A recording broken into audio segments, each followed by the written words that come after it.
ஆன்மீக நண்பர்கள் அனைவருக்கும் வணக்கம். ஓம் ஸ்ரீ மகா பெரியவா திருவடிகள் சரணம்.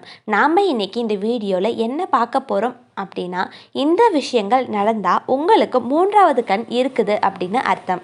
அது என்ன விஷயம்னு தெரிஞ்சுக்கிறதுக்கு முன்னாடி இது வரைக்கும் நம்ம சேனலை சப்ஸ்கிரைப் பண்ணாதவங்க சப்ஸ்கிரைப் பண்ணிக்கோங்க. இந்த வீடியோ பிடிச்சிருந்துச்சுன்னா ஒரு லைக்குமே கொடுத்துருங்க.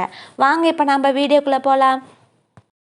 இந்த உலகத்தில் ஒருத்தர் பிறந்ததுலேருந்து இறக்குற வர சிவபெருமான் உடன் இருப்பதாக வேதங்களும் புராணங்களும் சொல்லுது. அதனால் உலகில் உள்ள அனைத்து உயிர்களுக்கும் சிவபெருமானின் குணங்கள் இருப்பதாக கூறப்படுது.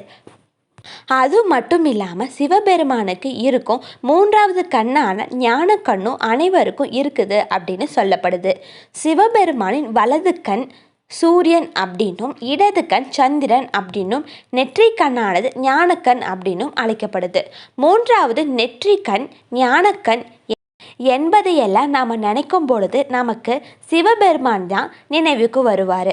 பார்வதி தேவி ஒரு முறை சிவபெருமானின் கண்களை விளையாட்டா மூடிவிட்டு இந்த உலகமே நின்று போய்விட்டதா புராணம் சொல்லுது. அப்பொழுது சிவபெருமான் அவருடைய ஞானத்தை எல்லாம் ஒன்று திரட்டி மூன்றாவது கண்ணா நெற்றி கண்ணை இயக்க செஞ்சு உலகத்துக்கு ஒளி தந்ததாக நம்பப்படுது. அதனால் மனிதர்கள் நமக்குள்ளேயும் ஞானக்கண் இருக்குது அப்படின்னு ஆன்மீக வளத்தால் இந்த ஞானக்கண் விழிப்பும் அடையுது அப்படின்னு சொல்லப்படுது.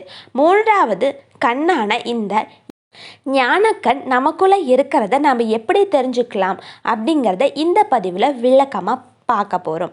ஞானக்கண் நமக்கு இருப்பதை உணர்த்தும் சில அறிகுறிகள். எதிர்காலத்தில் நடக்க போகும் சில விஷயங்கள் முன்கூட்டியே உங்களுடைய உள்ளுணர்வுக்கு உங்களுக்கு சொல்லும். அது உங்களுடைய அன்றாட வாழ்க்கையை நடத்த மிகவும் உதவியாக இருக்கும். அப்படி இருந்தால் உங்களுக்கும் ஞானக்கண் இருக்குதுன்னு அர்த்தம். உங்களுக்கு இரவில் வரக்கூடிய கனவுகள் அனைத்தும் தெளிவாகவும் ஏதோ ஒன்றை உங்களுக்கு உணர்த்துவதாகவும் ஆன்மீக சார்ந்ததாகவும் கனவுகள் வந்தால் அதுவும் மூன்றாவது கண்ணுக்கான அறிகுறி தான். உங்களை சுற்றி நடக்கும் சில விஷயங்களை உங்களுக்கு உணர்த்தும் திறன் மூலம் நீங்கள் அறிஞ்சு கொண்டீங்க அப்படின்னா உங்களோட நெற்றி பகுதியில் நுணுக்கமாக உணர்வுகளை அழுத்தம் போன்றவற்றை ஏற்பட்ட அதுவும் இதற்கான அறிகுறி தான்.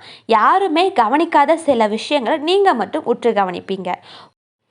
உங்களுடைய எண்ணங்கள் எப்பொழுதுமே ஆன்மீக பற்றியதாகவே இருக்கும். இந்த உலகத்தில் இருக்கும் உங்களுக்கு வரக்கூடிய சில செய்திகள் உங்களுக்கு ஏதோ ஒன்றை சொல்ல வருவதாகவும் உணர்த்துவதாகவும் இருக்கும்.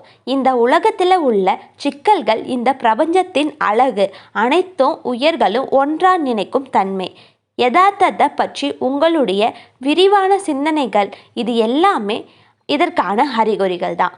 எல்லா பிரச்சனைக்குமே ஒரு தீர்வு இருக்கும். எளிமையான தீர்வுகளையும் பரிகாரங்களையும் வழிமுறைகளையும் தெரிஞ்சுக்க தொடர்ந்து நம்மளோட சேனலை பார்த்துட்டு வாங்க.